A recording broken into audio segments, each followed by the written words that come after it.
Seja bem-vindo à estreia do nosso documentário As Eleições do Fim do Mundo. Você está prestes a assistir a maior produção que fizemos no Brasil até aqui. Pela profundidade do assunto e importância do tema, ela foi dividida em 2 filmes. No primeiro deles, investigamos as raízes dos regimes de esquerda na América Latina, os laços que possuem entre si e com partidos brasileiros, e qual o seu interesse nas eleições de 2022 no Brasil. No segundo episódio, discutimos o interesse do Partido Comunista Chinês nessa disputa. Abordamos fatos com impacto direto para o futuro de nosso país e de nosso planeta, e a real importância do momento que o Brasil vive. Nós temos certeza de que essa série vai te permitir enxergar a realidade do país sob uma nova luz e tomar decisões informadas. Antes de embarcarmos nesta importante jornada, nós queremos pedir a sua ajuda para que possamos continuar entregando nosso material de forma gratuita. Todo esse trabalho custa muito caro. Foram meses de preparação numa produção diária com uma equipe de 10 pessoas para viabilizar essa produção. A NTD e o Epoch Times chegaram ao Brasil com o propósito de noticiar com base em verdade e tradição, expor atrocidades do comunismo omitidas do público e produzir material que inspire o melhor da alma humana. Temos recebido relatos de censura, cortes de alcance e outras restrições em nossos vídeos. Por isso, para entender como você pode fazer parte desta jornada e apoiar a produção e distribuição gratuita desse material para que alcance a maior quantidade de pessoas possível, aponte a câmera do seu celular para o código QR que está aqui na tela, ou clique no link que está na descrição do vídeo. O Epoch Times Brasil e a NTD Brasil contam com o seu apoio. A China tem um partido que tem poder, que tem um Estado forte, que toma decisões e que as pessoas cumprem, coisa que nós não temos aqui no Brasil. In 1989, Chinese troops opened fire on a crowd of demonstrators near Tiananmen Square. Muitas das políticas sociais que o povo precisa só pode ser feita se o Estado for forte, só pode ser feita se o Estado tiver comando. Allegations of organ harvesting targeting minorities, including the Falun Gong practitioners, Uyghurs, Tibetans, Muslims, and Christians in detention in China. Eu vou definir a importância da China para o Brasil. Não existe futuro de relações do Brasil sem a participação da China. One of the myths out there is that China's aims are purely economic. No, their aims are to create a new world order. Em todas as áreas. Let's be clear, the PRC doesn't invest, they extract.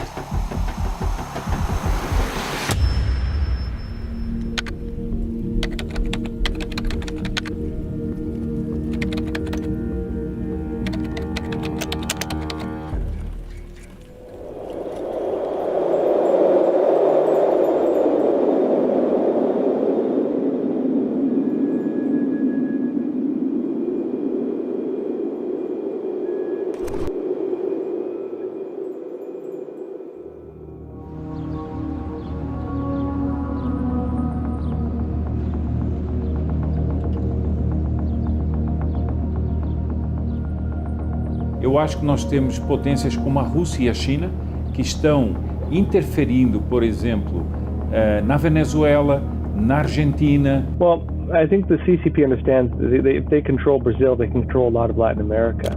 A China entra como poderio financeiro, a Rússia como garantidor bélico. O Partido Comunista Chinês, Xi Jinping, tem muito interesse no resultado das eleições.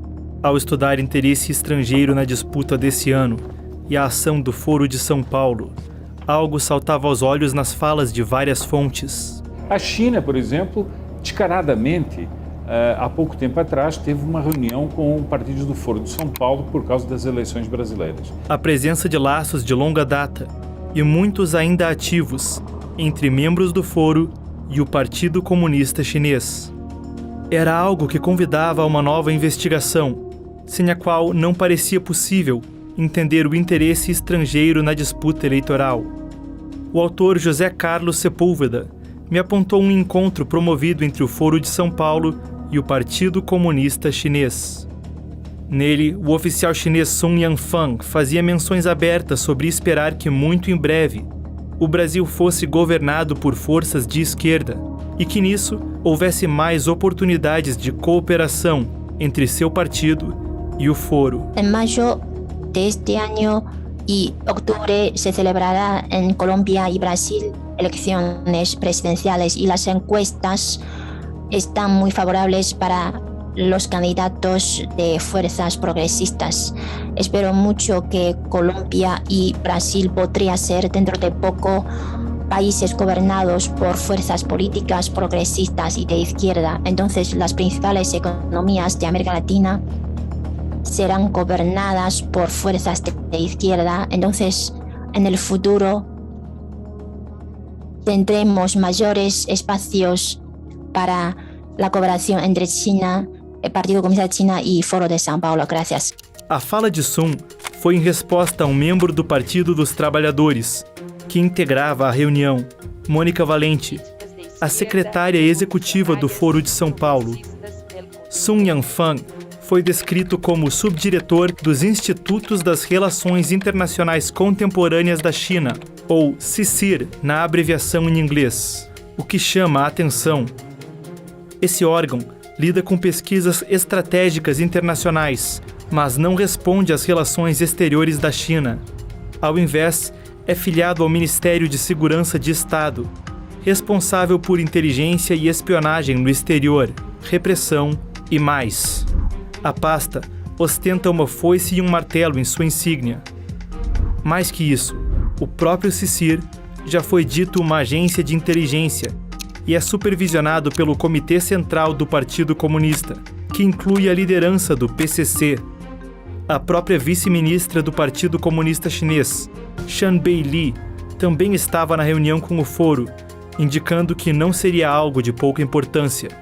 A lo largo de muchos años, el Partido Comunista de China mantiene intercambios amistosos con el Foro de São Paulo, solidarizándose y apoyándose mutuamente en los temas importantes internacionales y regionales. Aquela reunião, no dia 10 de maio, abria um chamado ciclo de debates entre o Foro e o Partido Chinês, com o tema As relações entre China e a América Latina na nova era.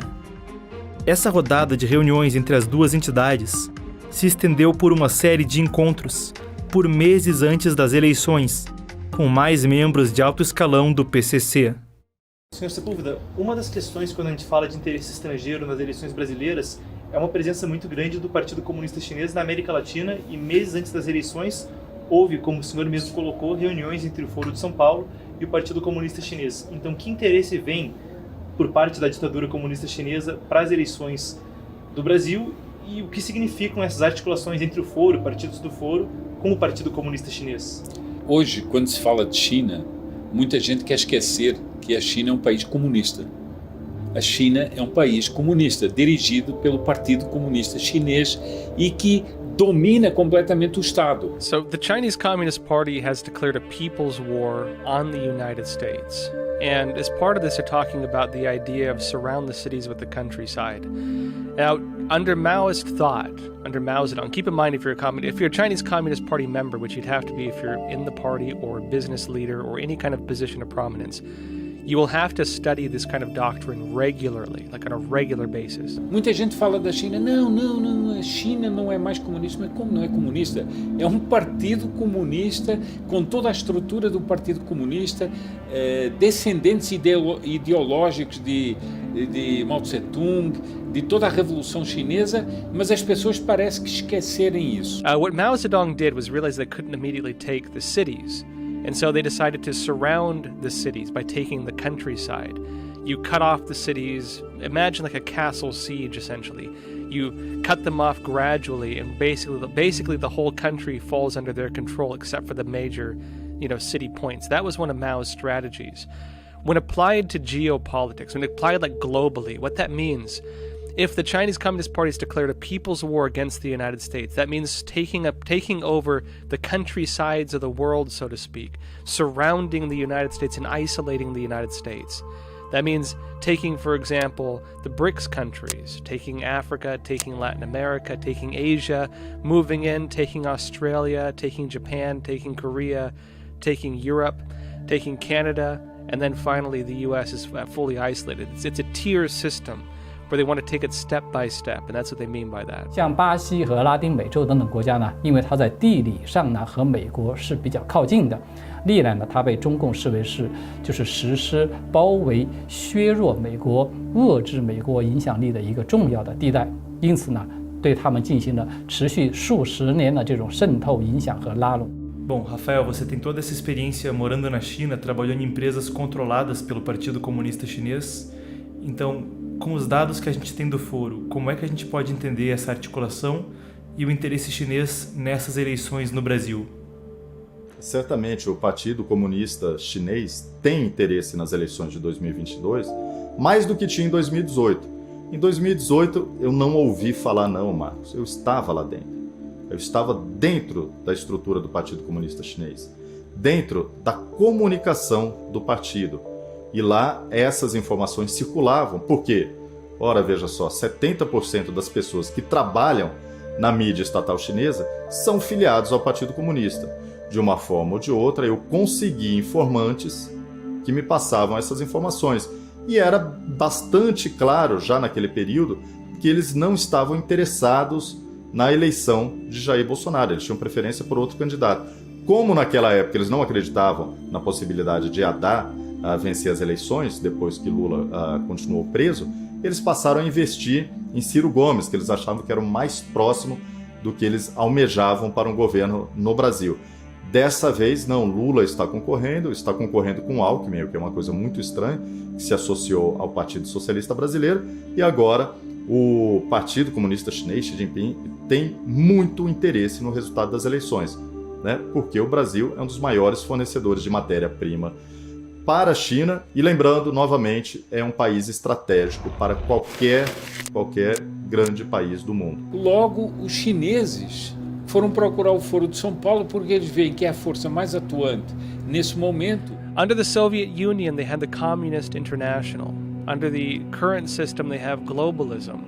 Under the Chinese Communist Party, they say one world, one system, essentially, you know? This one world, one dream is the narrative they use. What does that mean? The Chinese Communist Party does not believe, and neither have any communist systems of the past, that communism can ever succeed as long as an alternative system exists.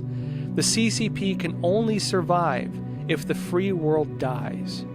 The CCP can only survive if the systems that would oppose it disappear. They have a slogan for this. It's "We live, you die." Então, nesse momento, a China, para mim, ela aposta na volta do Foro de São Paulo, mas ela aposta em qualquer lugar, em qualquer solução. Se for uma solução um pouco desfavorável, ela vai tentar também trabalhar para expandir a sua influência aqui dentro, com negócios que envolvem uma dominação ideológica e cultural. Fontes que estiveram nas entranhas da ditadura comunista e estudiosos com mais de uma década investigando o assunto apontavam um ímpeto geopolítico, econômico e especialmente ideológico vindo do Partido Comunista Chinês. No seu ciclo de debates com o Foro de São Paulo, a vice-presidente do Partido Chinês falou sobre a importância de seguir sempre as diretrizes do partido, que, nas suas palavras, mantinha convicção do ideal comunista, o que corroborava as análises que eu ouvira. Ela falou sobre ação internacional e sobre criar as circunstâncias para construir um destino comum entre a China comunista e nossa região. Con el fin de construir la comunidad de futuro compartido a China, América Latina y Caribe. Essa mesma comunidade com um futuro compartilhado, não aludindo somente à nossa região, mas a toda a humanidade, frequentemente vinha da alta cúpula do Partido Comunista e do próprio secretário-geral, Xi Jinping.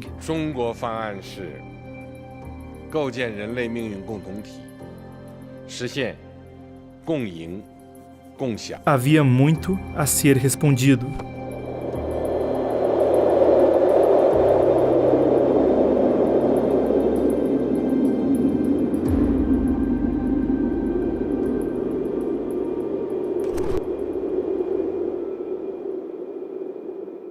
Se você acredita que as informações neste documentário são importantes e que precisam atingir mais brasileiros, você pode investir na sua distribuição com um Pix de qualquer valor através do código QR na tela.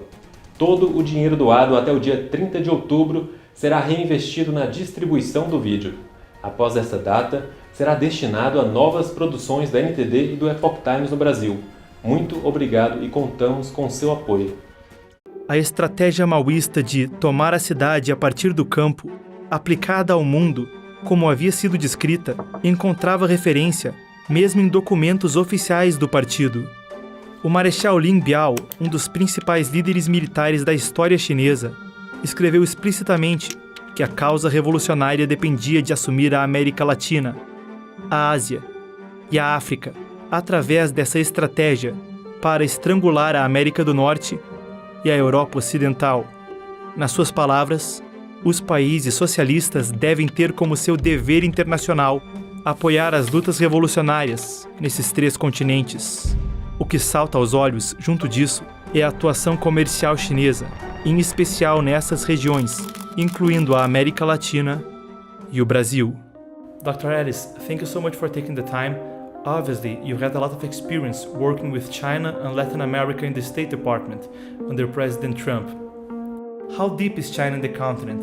They seem to be everywhere, and you've even wrote recently about how they seem to be helping a number of authoritarian regimes linked to the São Paulo Forum in a number of ways.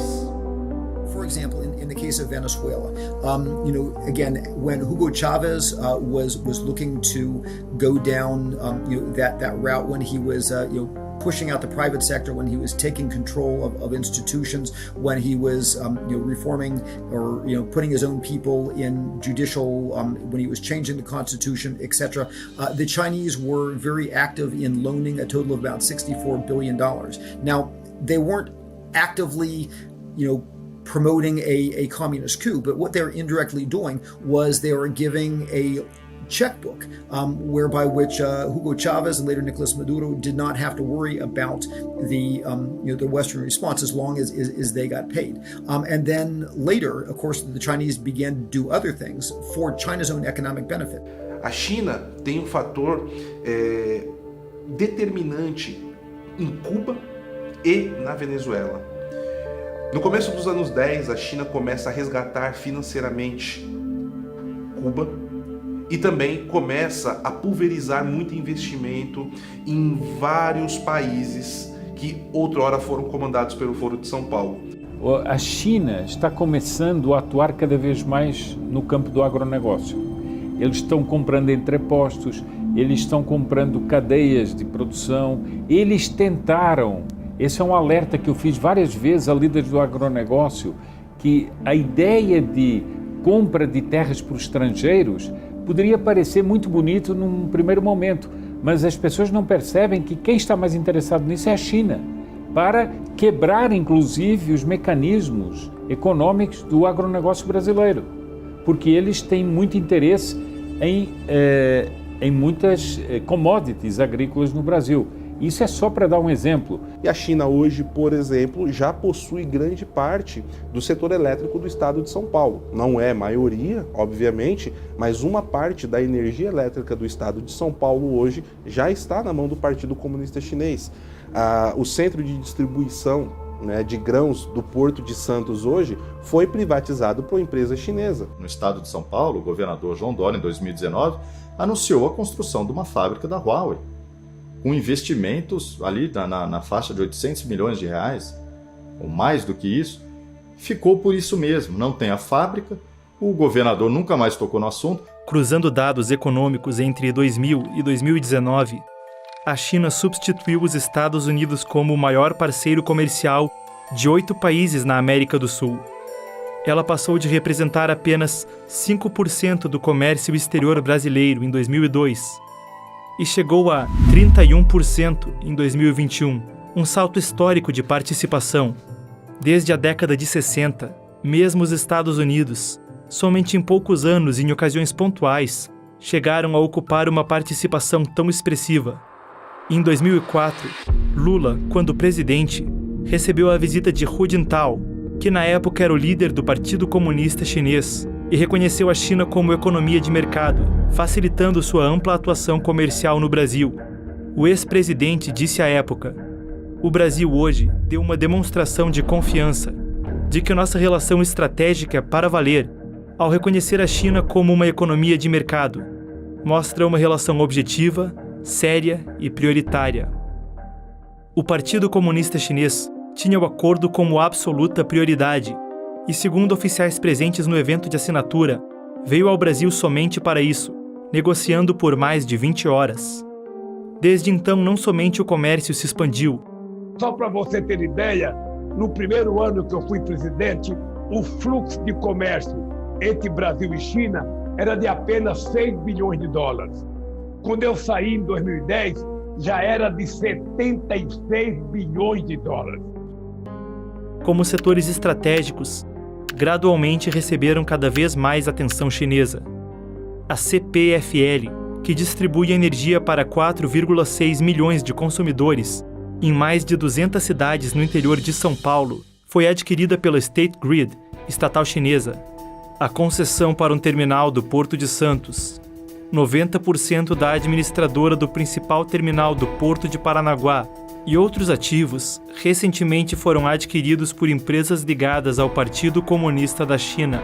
Grande parte da infraestrutura de telecomunicações nacional passou a ser fornecida por empresas com laços ao exército chinês, entre outros exemplos. Now we're discussing this concept of taking the cities from the countryside, as Mao-era communists put it.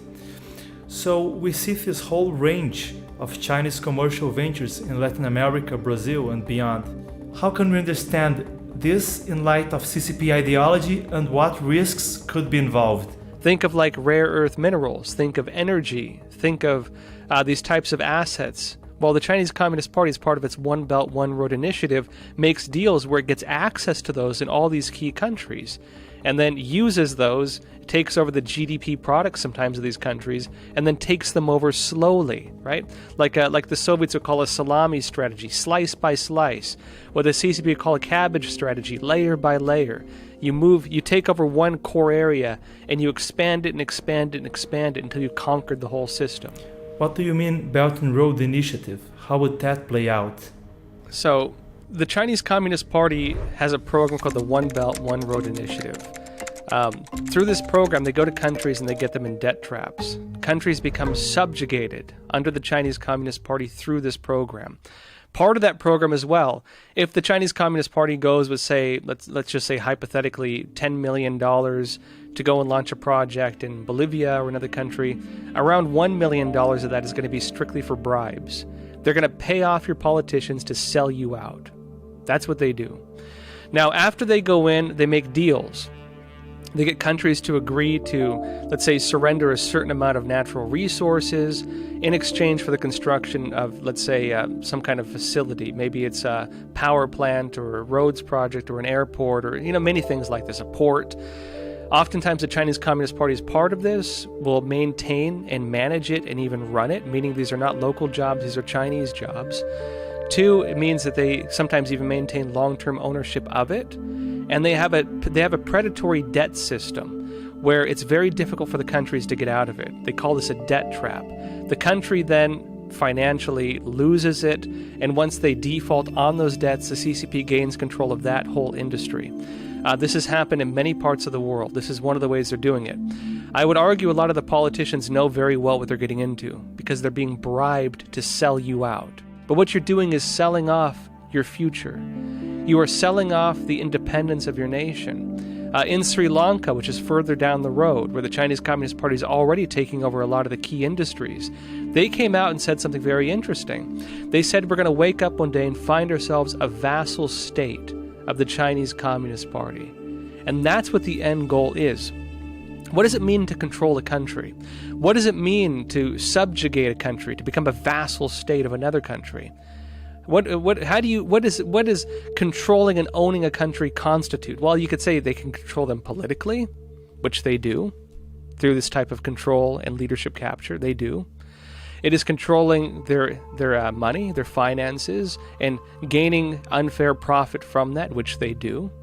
It's controlling the natural resources, their land and their water, if you want to talk about ancient Europe. Well, these days, it's your land, your water, your minerals, your wood, every resource you have, robbing your land. They do that too. In what ways, and then controlling, of course, your leadership and your influencers and what you can and can't say. In what way have they not subjugated these countries? And in those few ways that still remain, they're trying to do it.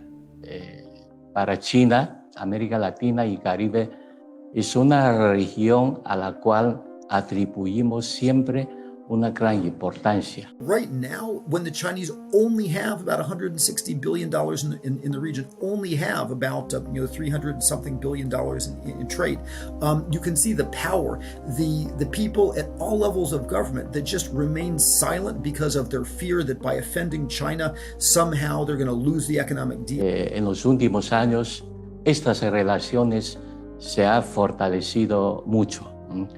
En lo político, en lo económico, en lo comercial y también en lo cultural. Well, in 5-10 years, when the Chinese economic presence in our countries is double or triple, can you imagine the power of that Chinese vindictiveness to impose silence on our democratic discourse, on top of what we see happening? We already talked about, Venezuela and others. Empréstimos chineses no exterior dispararam após começar a iniciativa do Cinturão e Rota, por volta de 2013. O caso do Sri Lanka, citado pelo jornalista Joshua Phillip, era emblemático das críticas ao projeto.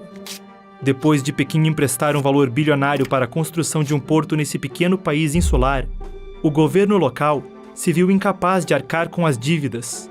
O porto, junto de 15 mil acres de terra, foi cedido à China por 99 anos, em 2017. Sua localização é estratégica de um ponto de vista comercial e também militar, próximo à Índia, um rival bélico da China. Um relatório do Aid Data, um laboratório de pesquisa da tradicional Universidade William & Mary, afirma que mais de 1 em cada 3 projetos do Cinturão e Rota tiveram grandes problemas de implementação, incluindo escândalos de corrupção e violações trabalhistas, entre outros. Evidências de corrupção no Cinturão e Rota, que corroboram o que os entrevistados me relataram, incluem gravações de áudio vazadas, onde se ouve políticos tratando de subornos chineses em licitações em vários continentes. O New York Times noticiou um caso desses perto de nosso país, no Equador.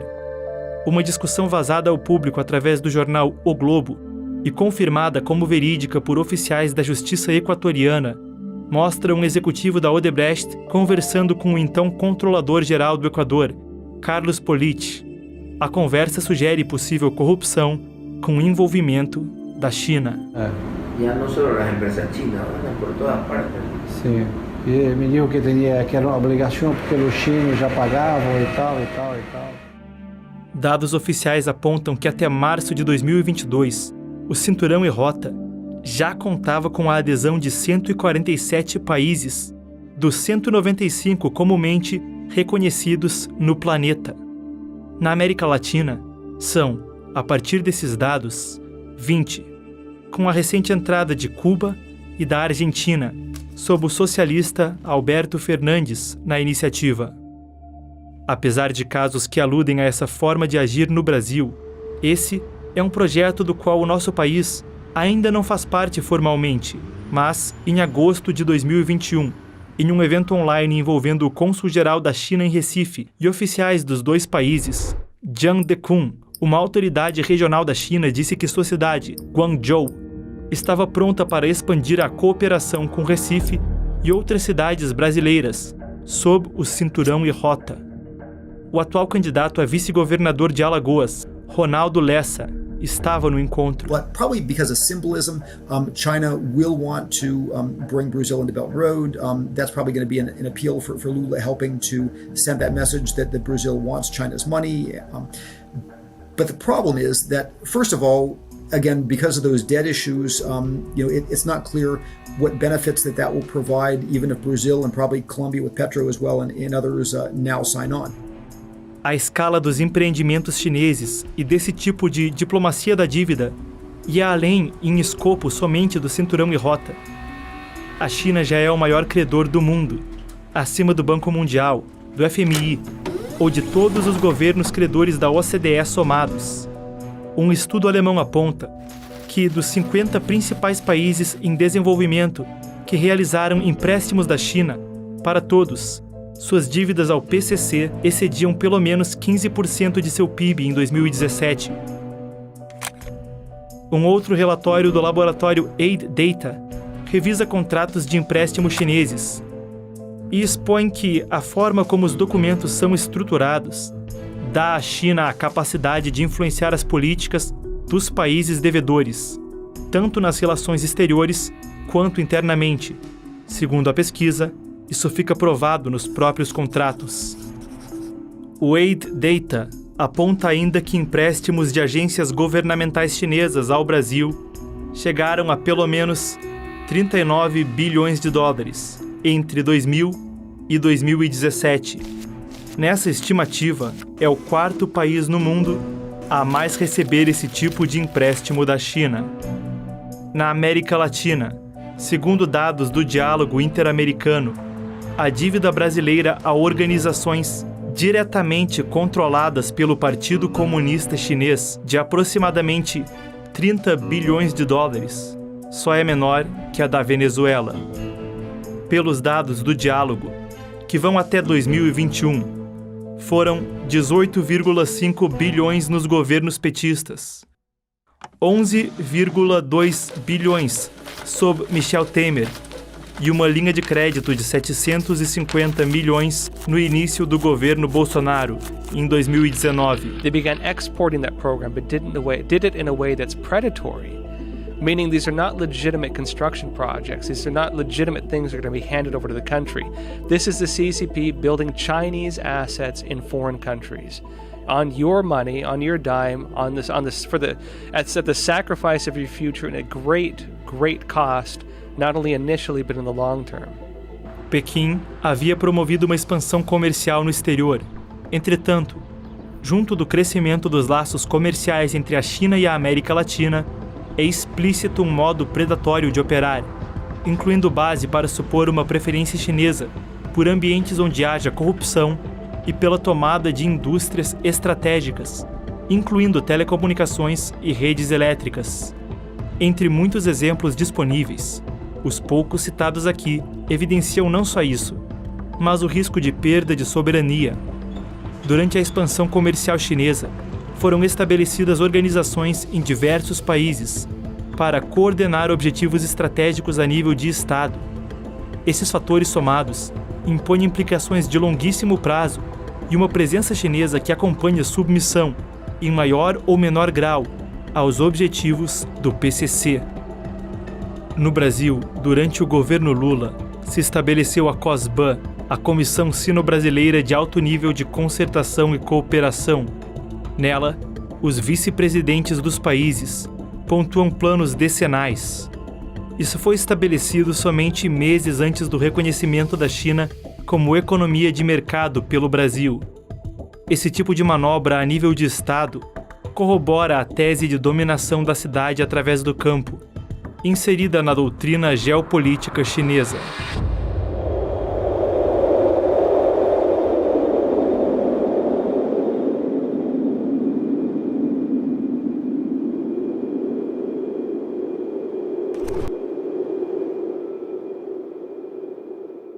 A expansão econômica chinesa, especialmente da forma como ocorre, fornece pistas quanto ao interesse de Pequim no Brasil. Um relato vindo de um membro notório do Partido Comunista da China traz mais explicações sobre métodos da ação chinesa e aborda diretamente eleições. 我是这么看的，就是金灿荣他所谈到的方式呢，是中共他已经做了很长时间的一种方式了。就中共他利用经济合作教育学术合作，包括这个与当地侨民团体的这种方式呢，去一步一步扩大自己在美国的地方选举的选民中的影响力。 Meu colega Tang Jingyuan, analista político, na edição em idioma chinês da NTD, me apontou o caso de Jin Tsan-hong. Jin é um conselheiro respeitado no PCC e atuante em órgãos que lidam com relações exteriores. No ano passado, um discurso seu de 2016 vazou, no qual ele reitera os objetivos do Partido Comunista de fazer da China a liderança mundial até 2049. Há 3 estratégias em particular citadas por ele para isso. Ele citou nominalmente o Brasil em uma delas, como um país que o Partido Comunista Chinês já havia cogitado recrutar para opor os Estados Unidos. Nessa, seria necessário haver pelo menos 4 países que mantivessem a segurança nacional americana ocupada demais para dar atenção à China.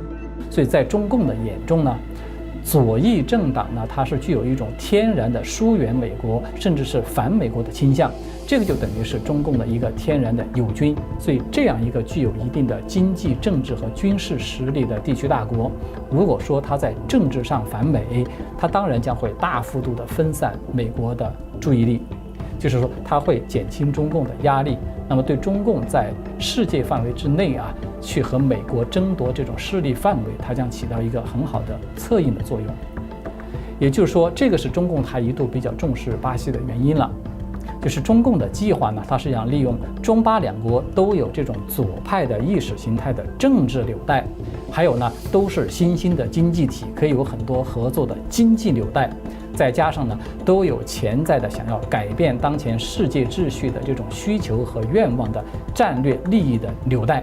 A segunda estratégia que Jin Zhanhong citou foi entrelaçar economias, o que também ajudava a entender aspectos da forma como o Partido Comunista Chinês fazia avanços comerciais no mundo.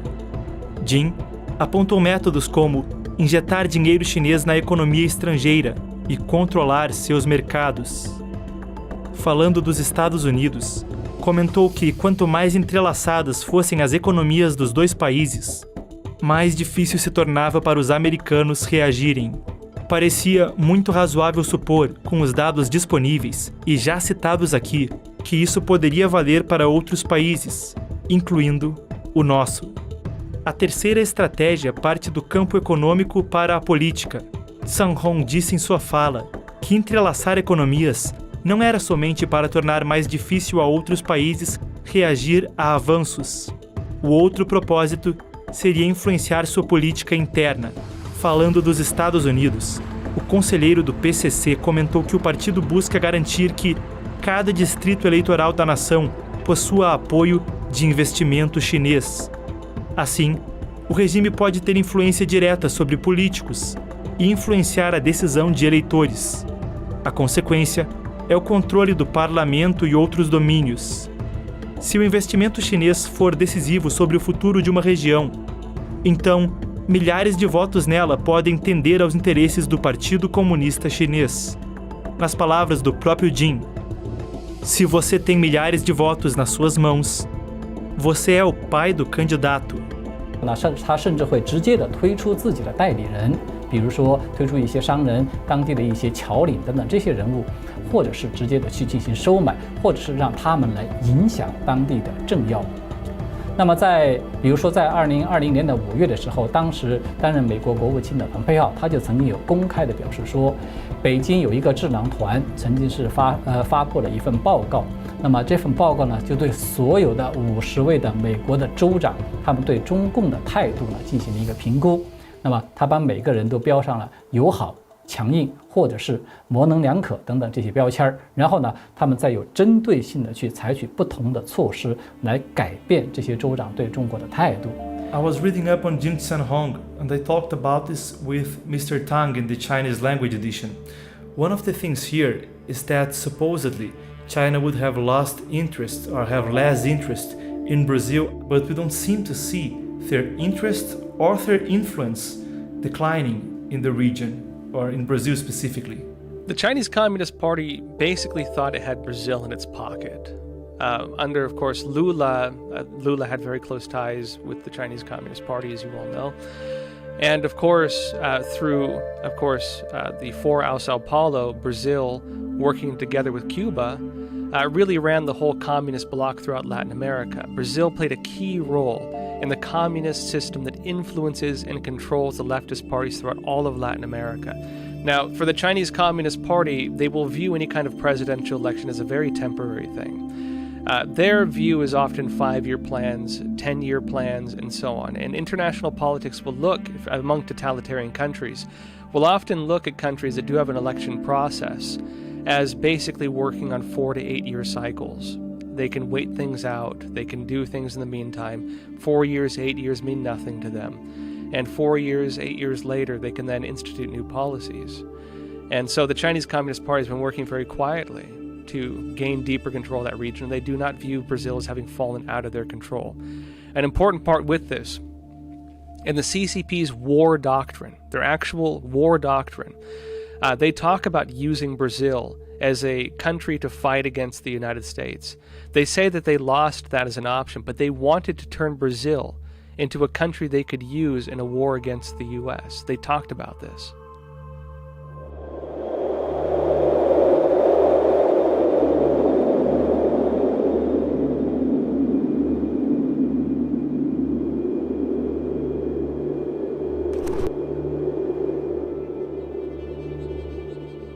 A indicação de doutrina militar e laços subentendidos a uma estratégia bélica poderiam ser a chave para conectar muitas dessas peças em um todo que faria sentido. Trabalhando com meus colegas que analisam avanços do Partido Comunista da China em edições da NTD em outros idiomas e dialogando com Rafael Fontana, fonte primária que operou dentro do sistema do partido, 2 materiais essenciais davam mais explicação ao cinturão e rota, ao discurso de Jin Zhanhong e mais fenômenos vistos no Brasil e por todo o planeta.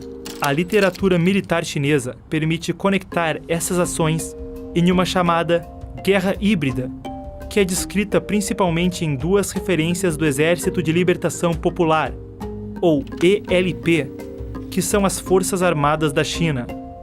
Uma delas é a obra Guerra Irrestrita, a outra, a doutrina das 3 guerras. So, the Chinese Communist Party's concept of unrestricted warfare. This came from 2 Chinese colonels, well, then Chinese colonels, who in the late 90s wrote a book. And that book was called, of course, Unrestricted Warfare, or Report. It's technically not official doctrine of the Chinese Communist Party, but in the United States and other parts of the world, it's gained a lot of influence among people who watch China and report on China because we can observe the CCP carrying out all of its strategies. In other words, even though it's not official, adopted strategy, it does represent how the Chinese Communist Party views and conducts warfare. Now, if we want to go over the categories, you could keep, basically it's everything. It's the militarization of everything. In the United States, we talk about total war. And what does that mean? It means the mobilization of an entire society, the entirety of a society, everything in a war. That means your businesses, that means foreign investment, that means your cultural hubs, that means Hollywood in the United States. It means that foreign investment, everything, every single thing, even drugs, are then mobilized as a form of war. Under the Chinese Communist Party, they understand they cannot take the United States head-on in a direct troop-on-troop war. At least not yet. In the long run, they would like to. People's War is using unconventional methods to destroy your enemy before your soldiers even march. And so what they made instead was a form of war that involves every single thing other than direct troop-on-troop combat. It is the mobilization, the weaponization of culture. They have cultural warfare. They have agricultural warfare, crops and food. They have environmental warfare, the control of natural resources. They have, for example, drug warfare, the use of fentanyl, synthetic drugs, the manipulation of cartels and so on. The Chinese Communist Party does the money laundering for the Mexican drug cartels, for example. Every single thing used to undermine and wage war on another country, with the one exception of using troop-on-troop combat.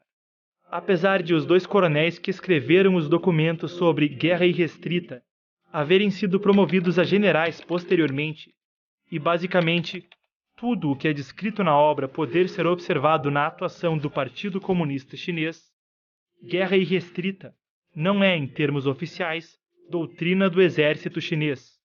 Mas a outra peça citada há pouco, a doutrina das 3 guerras, declaradamente é, e pode ser entendida como outra manifestação do mesmo conceito de combater de forma não tradicional. It's called the Three Warfares Doctrine.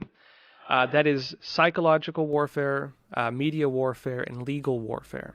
Pela literatura militar da China comunista, a dominação econômica citada no discurso de Jin Zhanhong, os laços declarados de proximidade ao Foro de São Paulo, no qual o Partido Comunista da China deixava clara sua preferência quanto às eleições do Brasil, as denúncias sobre o cinturão e rota, todos esses itens não eram mais do que só a ponta do iceberg. Essa era uma peça-chave que ligava os pontos entre os itens investigados até o momento e parecia explicar muito do que era visto no Brasil, em todo tipo de área. Uma delas, com destaque, a mídia. A outra parte importantíssima da guerra híbrida, né, já traçada por Gramsci no passado, é a comunicação, a velha mídia. Tudo que está relacionado à comunicação hoje no Brasil. And media warfare is the control of all outlets of information. That is not just news outlets like TV and radio and print media. That's also social media. That's also any kind of influencer, even controlling, for example, actors or sports stars and so on. That is what they call, again, media warfare. And as part of the Three Warfares doctrine, the CCP looks to control the thoughts and minds, right, the hearts and minds of nations. And yes, they do that just as actively against Brazil as they do every other country. O Grupo Bandeirantes de Comunicação assinou hoje um acordo de cooperação com o China Media Group, que reúne os principais veículos de comunicação chineses. Catiúcia, outro saldo desse primeiro dia de cúpula aqui do BRICS foi a assinatura de um acordo entre a EBC, a Empresa Brasil de Comunicação, e eu lembro que a TV Brasil faz parte da EBC, e o China Media Group. Sim, eu cheguei ao meu conhecimento, né, dentro da agenda do China Media Group, várias reuniões com veículos da mídia brasileira, né? Entre eles a Band, a CBN, a Rádio Cultura, se não me engano, TV Cultura. Então havia reuniões agendadas com esses grupos para formação de possíveis parcerias de troca de conteúdo. No fim das contas, o que acontece? A China não está nem um pouco interessada no conteúdo que vem de outras nações. Ensinamentos clássicos da cultura chinesa citados pelo presidente Xi Jinping.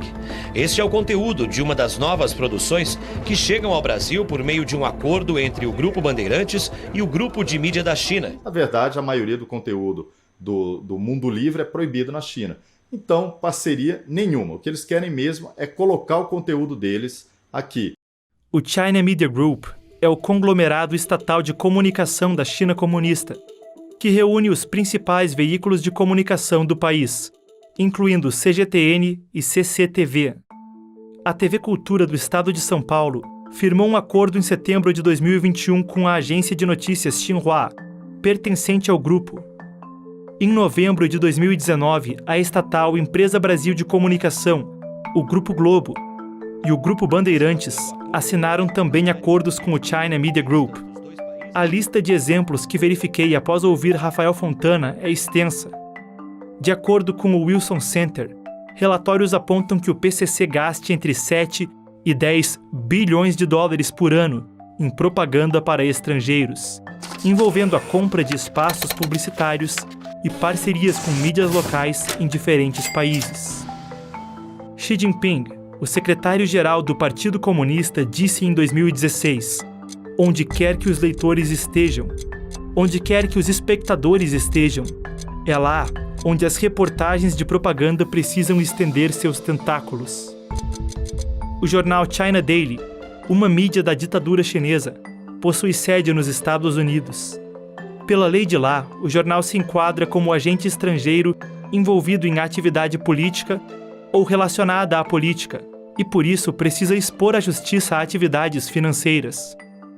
Em documentos públicos, com declarações desse jornal à Justiça Americana, se lê que, entre novembro de 2016 e abril desse ano, a empresa Folha da Manhã, que detém o jornal A Folha de São Paulo, recebeu pelo menos $588 mil, com pagamentos de cerca de $8 mil mensais. Em janeiro de 2019, o mês em que Jair Bolsonaro tomou posse, há um ponto fora da curva, com a Folha recebendo mais de $40 mil. A Folha de São Paulo publicou conteúdo de propaganda do Partido Comunista da China por diversas ocasiões no período relatado, louvando o combate à pandemia e a gestão do próprio secretário-geral Xi Jinping. Um artigo publicado lá em novembro de 2021, vindo de uma agência de notícias do PCC, exalta o que uma China socialista moderna trará ao mundo e o centenário do partido.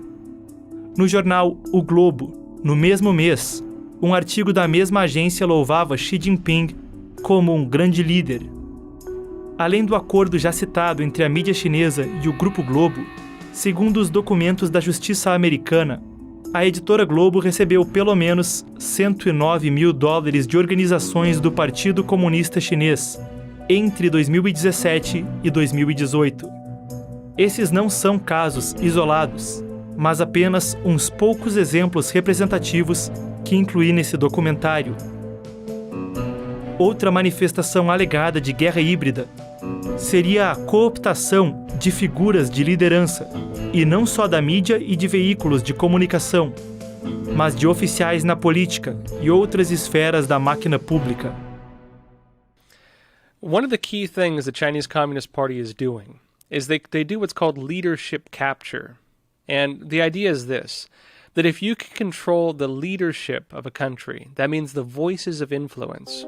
It doesn't have to be politicians per se, it can be journalists, it can be academics, it can be the key cultural influencers like actors or music stars and things like this. De todas as formas possíveis, a mídia atua a favor do comunismo chinês. E eles planejaram isso durante muito tempo. A China, por exemplo, o governo chinês, traz todos os anos centenas de jornalistas de todos os continentes, de todas as regiões do mundo, para participar de treinamentos na China. Eles são convidados ali, alguns, dependendo do tempo, ficam de 1 a 3 meses na China. They'll invite you on trips to China, they'll literally roll out a red carpet, they'll make you feel like you're the star of the earth, and they'll give you all the attention you've always wanted on all your research, and have students applaud you and ask you very smart questions. 所以这样的例子，它其实只不过是冰山之一角了。就是说，利用提供免费的中国旅行，向一些目标人物去输送一些经济利益，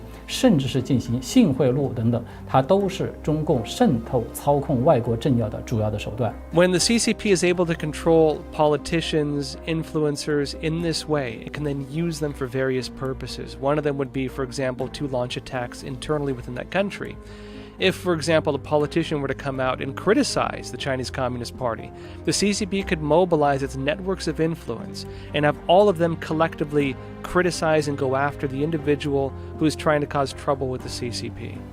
This is one of the ways that if you go further down the line of CCP influence, they can then begin basically governing your country. Veículos de comunicação como a NTD fizeram um trabalho exemplar nos últimos anos, o que leva muitos políticos brasileiros a tomarem cuidado ao atrelar a sua imagem diretamente à ditadura chinesa. Não significa que eles não estejam fazendo isso, eles só estão sendo mais cuidadosos neste momento. Mesmo a coação econômica e o uso de setores estratégicos da economia, portos, telecomunicações, redes elétricas e ainda além somente do aspecto predatório alegado no Cinturão e Rota, através de outro conceito militar chinês que habita a guerra híbrida, a chamada fusão civil-militar. Under the Chinese Communist Party, there's no such thing as a truly independent company. Every single company, if you're of any place of influence, you have to have a Communist Party cell within your company. The CCP will manage you very closely according to its own interests. Even foreign investment is tightly regulated by the CCP. Nothing happens without the go-ahead of the CCP. Depois nós temos a famosa batalha da Huawei, que está sendo perdida aqui no Brasil, infelizmente, porque há interesses aí puxando pela Huawei, pela presença da Huawei aqui no Brasil. Quando eu cheguei na Huawei no Brasil, no escritório de Brasília, eu já identifiquei quem era imediatamente o comunista responsável pelas operações em Brasília, e ele diretamente ligado, né, a todas as decisões, todas as tomadas de decisões com o governo brasileiro. Tá? Fui para o escritório de São Paulo, ali sim está um antro, o maior antro da Huawei de comunistas, de filiados do Partido Comunista. Todo o controle da empresa ali, você só chega a algum cargo de chefia se você for chinês e filiado ao Partido Comunista Chinês. E depois, finalmente, quando eu estive no quartel-general da Huawei, na China, na cidade de Shenzhen, ali, pronto, eu tive a prova concreta. O CEO da empresa, Ren Zhengfei, que fundou a empresa, ele era do exército chinês, ele foi um militar chinês. E lógico, a empresa alcançou esse tamanho com ele prestando serviços para o regime ditatorial. Então, os Estados Unidos estão corretos em julgar a Huawei como um aparato militar do regime chinês, porque eles agem também nessa guerra de informação, na espionagem industrial, na espionagem militar. Dentro da instrumentalização de companhias, através da guerra irrestrita, 44 empresas chinesas receberam sanções dos Estados Unidos sob o governo Trump, categorizadas como companhias comunistas militares chinesas, que apresentam ameaças diretas à segurança nacional, apoiando o aparato bélico do Partido Comunista Chinês. Esse número de 44 chega a cerca de 1.100, se contadas subsidiárias e filiais. Isso foi declarado uma emergência de segurança por Washington e seguiu sendo sob o governo Biden, onde as 44 empresas principais se expandiram para 59. A lei chinesa e a estrutura do Partido Comunista forçam cooperação entre as companhias e o partido, que é capaz de efetivamente utilizá-las no exterior. Uma parte imensa das empresas listadas pelo governo americano opera no Brasil e em quase todos os países do mundo. Uma delas é a Huawei, o maior fornecedor de equipamentos de telecomunicação do planeta, que diz ser responsável por mais da metade da conexão 4G confiável do Brasil. Isso sugere que a ordem do partido, boa parte das redes de comunicação brasileiras deixariam de funcionar. Esse risco vem acompanhado de acusações substanciais de espionagem, tanto econômica quanto de políticos, vindo de fontes primárias e relatórios governamentais. Antes da licitação para implantar a última geração de redes móveis no Brasil, o 5G, foi cogitado banir a Huawei de estar envolvida. Mas, após a China reter insumos para a produção de vacinas, foi publicada a portaria para a licitação, sem qualquer restrição aos seus produtos. Os insumos para produzir vacinas foram então liberados quase que imediatamente. O episódio é dito um caso da chamada diplomacia das vacinas chinesa, que também se enquadra na literatura militar do partido e em guerra irrestrita. 就是中共的疫苗外交呢，它其实主要是有2个目的。一个呢，就是它通过大规模的对外援助，同时呢附带一些条件呢，它可以在短时间之内就迅速的扩大中共的影响力，并且谋取巨大的政治利益。比如说像尼加拉瓜和台湾断交，是吧？转而与中共去建交，仅只是数天，那么中共就向这个尼加拉瓜捐赠了首批的100万剂的疫苗。Olha, uma coisa é você ouvir falar, outra coisa é você vivenciar. Eu estava dentro da Huawei quando começou a crise sanitária, todo aquele problema. E eu conto no meu livro, Chernobyl, já no começo do livro, na abertura, que durante uma reunião ali com os executivos da empresa em Brasília, eles chegaram com a seguinte proposta: precisamos retalhar o Brasil. Espera aí, como é que uma empresa pode ir contra uma nação? Isso é impossível. Isso não existe, a menos que essa empresa seja um braço do governo de uma nação. Foi exatamente ali, quando eu ouvi aquilo, eu tive mais certeza do que nunca. Para o espanto das outras pessoas que estavam em volta, né, eles estavam ouvindo aquilo pela primeira vez, eu já saberia o que viria, mas seria uma chantagem em troca, né, dos insumos, dos medicamentos chineses. Então, o Brasil ele foi pressionado, o governo brasileiro foi chantageado de fato. Isso deverá constar em documentos no futuro, assim que cair o regime comunista chinês. Hoje, infelizmente, ninguém conta essa história. Como eu estava lá dentro, eu contei no meu livro, e claro, meus laços com o regime chinês acabaram naquele momento.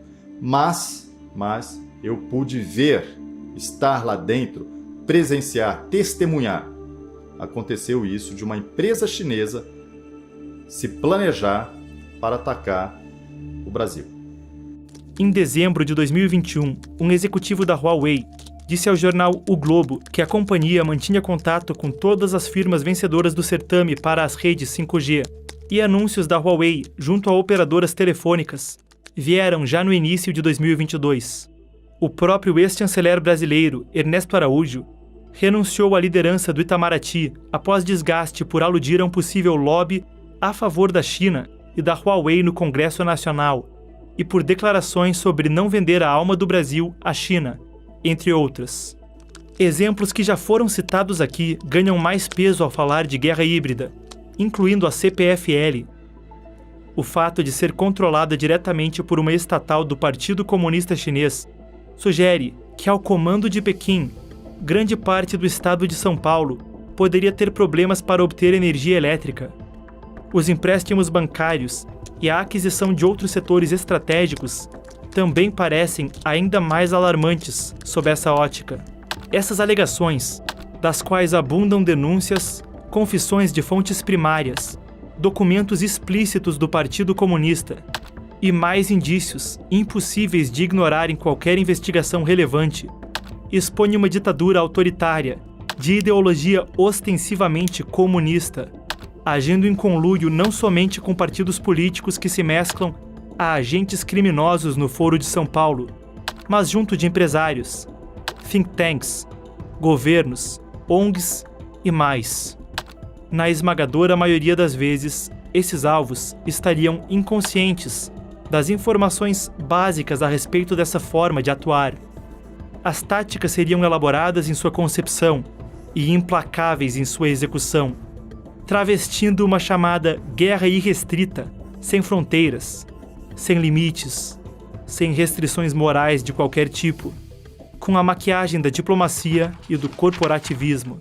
Analisar esses fatos impõe uma realidade inconveniente, o avanço de uma agenda oposta à liberdade e a direitos fundamentais, com escopo mundial, mais que isso, um exercício intelectual honesto, demonstra que a operação fundamentalmente penetrou a América Latina, com o Brasil em seu cerne, e que mesmo políticos com uma retórica oposta ao comunismo parecem não encontrar meios para reagir diante das represálias que o Partido Comunista Chinês é capaz de realizar, e que mesmo essas lideranças parecem cercadas de militantes dos interesses do PCC.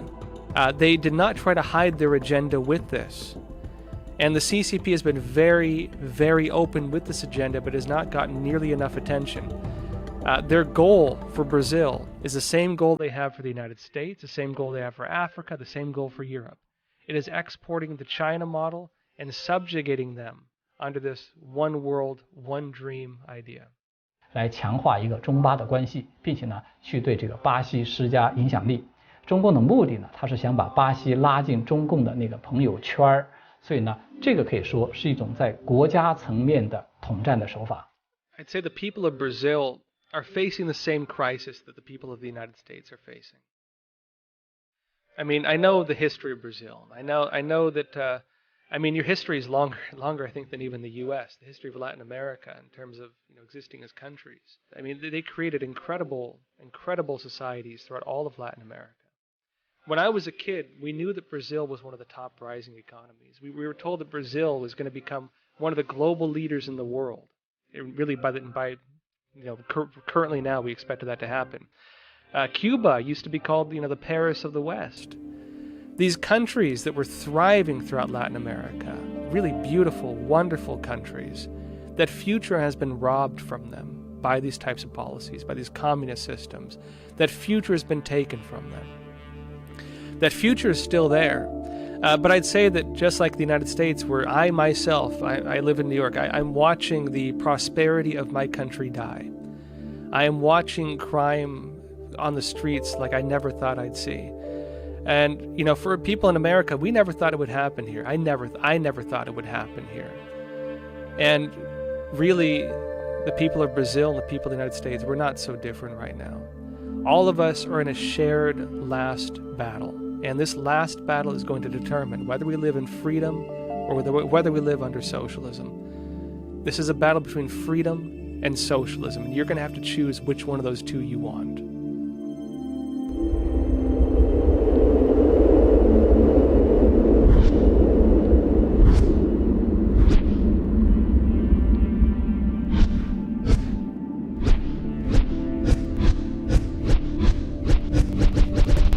As evidências da ação chinesa na América Latina validam seu uso de guerra irrestrita na região para avançar objetivos tanto estratégicos quanto ideológicos.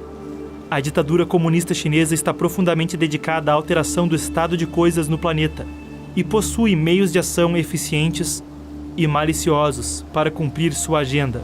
Enquanto o Partido Comunista Chinês é provavelmente mais favorável a um governo alinhado ao Foro de São Paulo e possivelmente conquistará mais avanços no continente com um governo esquerdista no Brasil, entendi que ele trabalhará impetuosamente com os meios que dispõe, através da mídia, pelos governos estaduais e municipais, pela via parlamentar e outras formas em prol de seus interesses, independentemente do resultado das urnas.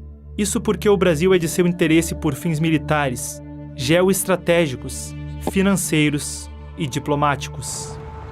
Com base na informação disponível, reconheci o Partido Comunista Chinês como uma possibilidade real de influência, interferência ou ação estrangeira no Brasil por meios questionáveis, adiante da decisão de 2022. Mas mais que isso, entendi essa entidade como um desafio a nível de Estado, antagônico aos valores e à tradição da pátria, de proporções inéditas na história de nosso país. É algo que requer um diálogo mais amplo, honesto e informado sobre sua atuação entre as classes falantes e a elite intelectual brasileira. Eu concluo esse documentário com o seguinte: meu objetivo aqui não foi atacar de forma deliberada quem quer que seja, nem mesmo candidatos que possam ter sido citados nos fatos expostos. Mas como citei na introdução do primeiro episódio, eu quis sinceramente oferecer ferramentas sobre um aspecto das eleições, para que o público e mesmo os políticos que mencionei, caso não possuam alguns desses dados, possam entender melhor setores do mundo à nossa volta e decidir de uma forma consciente o que quer que decidam no dia 30 de outubro. Eu pedi para falar diretamente à câmera nessa cena e acrescentar o seguinte ao roteiro: eu quero dizer algo por mais bobo que isso possa soar para quem quer que seja. Decidimos fazer um documentário sobre as eleições. Foi um desafio que aceitei nessa honrosa empresa onde tenho orgulho de trabalhar. E perdi noites sem dormir junto de uma equipe muito dedicada para conseguirmos entregar essa obra. E esse realmente é um documentário sobre as eleições, mas aceitei dar tudo de mim porque acho que é um documentário sobre eleições em outro sentido. É sobre o que elegemos acreditar em nossos corações. Quero lhe dizer que, independentemente do que ocorra daqui a uma semana ou de como decida votar, a minha esperança é que os fatos expostos aqui possibilitem ao público discernir, além da política, o que é o movimento comunista internacional e entender com uma perspectiva mais ampla o momento vivido por nosso planeta e agendas que aviltam contra a tradição e o mais sagrado do homem. Muito obrigado por assistir. Espero que você tenha gostado do filme e não se esqueça de cadastrar-se pelo QR Code ou no link abaixo na descrição para receber os comunicados com o link da estreia do próximo episódio e para entender como pode nos apoiar nesta jornada. Para produzir a série que você está assistindo agora, foi necessário investimento e trabalho árduo para tornar esse conteúdo gratuito, pois temos o entendimento que esse conteúdo deve chegar ao maior número de pessoas possível. Temos confiança que uma pessoa como você, que assistiu o conteúdo até o final, está consciente dos fatos, pode nos ajudar a compartilhar e também investir na distribuição da série. Contamos com você! Clique no link na descrição deste vídeo ou aponte o seu celular para o QR Code na tela para saber como nos apoiar. Muito obrigado e até breve!